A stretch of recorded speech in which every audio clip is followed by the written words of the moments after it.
CM Revanth Reddy ఎన్నికల ప్రచారంలో ఇచ్చిన హామీ మేరకు కుత్బుల్లాపూర్ వరకు మెట్రో రైలు పొడిగించాలని ఎమ్మెల్యే కేపీ వివేకానంద డిమాండ్ చేశారు. మంగళవారం అసెంబ్లీ సమావేశాల్లో ప్రసంగించారు.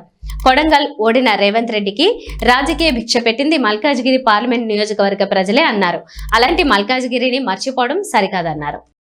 ముఖ్యమంత్రి గారు గతంలో ఎన్నికల్లో ప్రచారానికి వచ్చినప్పుడు కుత్బుల్లాపూర్ నియోజకవర్గం వచ్చింది అధ్యక్ష. ఖచ్చితంగా మీ ప్రభుత్వం వచ్చిన తర్వాత కుత్బుల్లాపూర్ నియోజకవర్గం మెట్రో తీసుకొస్తామని చెప్పేసి మాట ఇవ్వడం జరిగింది అధ్యక్ష. వారు కొత్త తీసుకొచ్చడం మూడో దశ ఏమైంది ఇంకా అర్థమవుతలేదు అధ్యక్ష. దీంట్లో ఒక చిన్నది మా ప్రజలందరూ ఒకటే చెప్తారు అధ్యక్ష. గతంలో వారు మొన్నటి వారికి కూడా ముఖ్యమంత్రి అయ్యే ముందు రోజు వరకు కూడా మాకు పార్లమెంట్ సభ్యులే వారు. మల్కాజ్గిరి పార్లమెంట్ కి మా అన్ని కాన్స్టిట్యున్సీస్ కి వారు ఎంపీ. అయితే పదే పదే ఒక మాట చెప్తారు అధ్యక్ష. వారు కేసీఆర్ గారు మహబూబ్ నగర్కి వచ్చిర్రు, ముఖ్యమంత్రి అయిన తర్వాత మాకు సీత గణేశుడు పట్టించుకోలేదు అని చెప్పేసి పదే పదే చెప్తారు అధ్యక్ష. అదే అయితే అధ్యక్ష, రేవంత్ రెడ్డి గారు మా దగ్గర చంపేయండి అధ్యక్ష మా పార్లమెంట్లో. అయితే అంతకుముందు కొడంగల్ నుంచి తిరస్కరించబడ్డాడు. అక్కడ ప్రజలు ఆదరించలేదు, అక్కడ ఆశీర్వదించలేదు.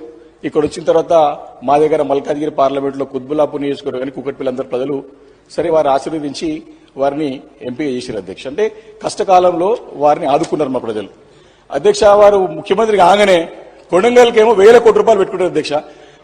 మేమేం పాపం చేసాము అధ్యక్ష? వారి కష్టకాలంలో మా ప్రజలను ఆదుకున్న వారిని మా ప్రాజెక్టులు ఇవ్వాల్సింది వారు తీసేసేట అధ్యక్ష. మా దగ్గర north corridor is highest in demand. North corridor highest in demand for metro.